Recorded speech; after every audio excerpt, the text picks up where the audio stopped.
बाबा आपके नेत्र खुले हैं, आपके नेत्र खुले हैं बाबा, आप मुझे बताएं मैं कौन से महीने से 16 सोमवार के व्रत प्रारंभ करूं, उसका विधान क्या है, क्या विधान? कहा भगवान वर्णन करे, ऋषियों ने कहा सुनो सुगंधा,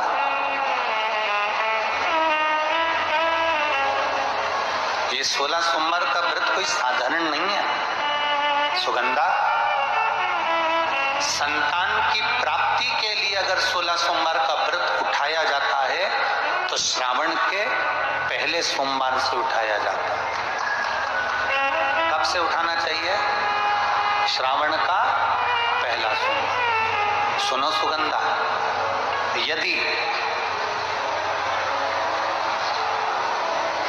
कोई विशेष बीमारी हो गई, बहुत रोग हो गया, तकलीफों में जिंदगी चल रही हो, बहुत कष्टप्रद जीवन चल रहा, तो बैसाख के महीने के पहले सोमवार से 16 सोमवार का व्रत उठाना चाहिए। और सुनो सुगंधा, उत्तम वर, उत्तम घर, व्यापार, व्यवसाय, नौकरी, पद, प्रतिष्ठा,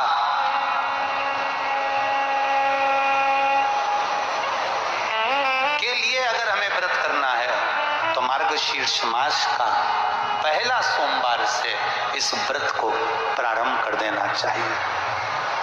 मार्गशीर्ष मास का पहला जो सोमवार हो उसमें इस व्रत को प्रारंभ कर लो।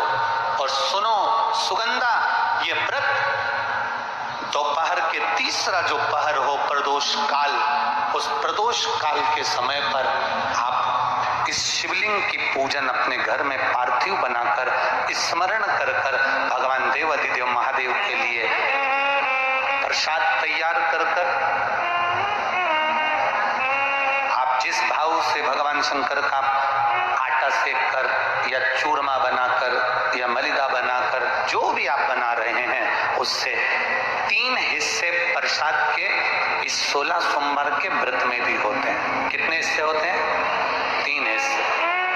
पशुपति व्रत में 16 सोमवार के व्रत में एक अंतर भारी है। पशुपति व्रत में 2 हिस्से मंदिर में रह जाते हैं, एक हिस्सा अपने साथ आता है और स्वयं को खाना पड़ता है।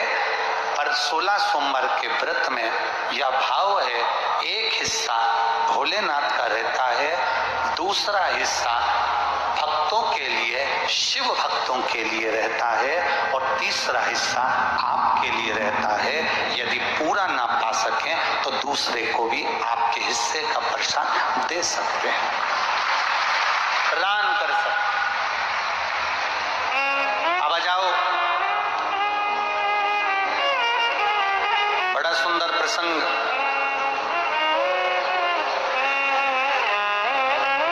नरसिंह पुराण का आता है।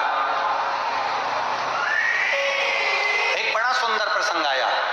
16 सोमवार के प्रसाद को कई माताएं जब 16 सोमवार का उद्यापन करती हैं, 16 जोड़े आमंत्रित करती हैं और 16 जोड़ों को घर में बुलाकर जब भोजन कराती हैं, तो वो 16 जोड़े जो भोजन करने वाले होते हैं या 16 सोमवार के उद्यापन, हम तो आपसे यहाँ तक कहेंगे कि 16 सोमवार का उद्यापन अगर किसी के यहाँ मोहल्ले में, कॉलोनी में, घर में किसी के यहाँ हो रहा हो तो उसके यहाँ आप भोजन भंडारा खाने के लिए जाओ चाहे मत जाओ, पर 16 सोमवार का अगर प्रसाद का उद्यापन का अगर प्रसाद मिल जाए तो दोनों हथेलियां फैलाकर श्री शिवाय नमस्तुभ्यम कहकर, ओम नमः शिवाय बोलकर, नमः शिवाय बोलकर, अपनी कामना कर कर, किसी के अगर उद्यापन हुआ हो, दोनों हथेलियां फैलाकर उससे थोड़ा सा प्रसाद मांगकर उसी के दरवाजे पर खाकर आ जाइए,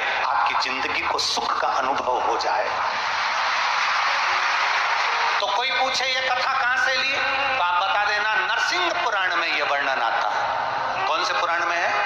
नरसिंह पुराण में वर्णन आया कि एक बहुरोमा नाम का एक दैत्य था, एक असुर बहुरोमा।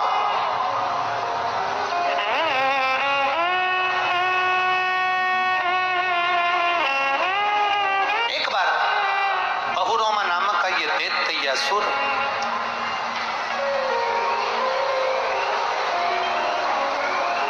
मार्ग से निकल कर जा रहा था और किसी एक ऋषिवर ने, एक गुरु ने, एक संत ने उस बहुरोमा दैत्य को देखा। नरसिंह पुराण का चरित्र। कोई आपसे पूछे कि 16 सोमवार के व्रत का प्रसाद का महत्व क्या है, क्या महत्व?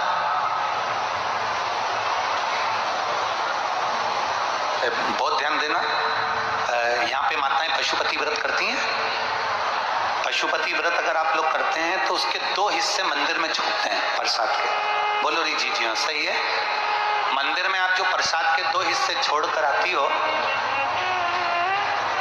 बहुत सारी माताएं व्रत करती है और मां प्रसाद के हिस्से रखे रहते हैं। मंदिर का पुजारी हो, मंदिर के पंडित जी हो, या मंदिर की कोई नारी, कोई पुरुष, कोई बच्चा, कोई बड़ा, उस प्रसाद को एकत्रित कर लेता है और उस प्रसाद को जो भक्त लोग दर्शन करने आते हैं, जिनका पशुपति व्रत नहीं रहता, या जो दर्शन करने आए, या गांव के बच्चे हों, नगर के बच्चे हों, कॉलोनी के बच्चे हों, उनको वो प्रसाद जो वितरण किया जाता है, शिव महापुराण की कथा कहती है, हजारों हजारों अश्वमेध यज्ञ का जो फल प्राप्त होता है वो मात्र वो प्रसाद के वितरण से, उसके पाने से प्राप्त हो जाता है।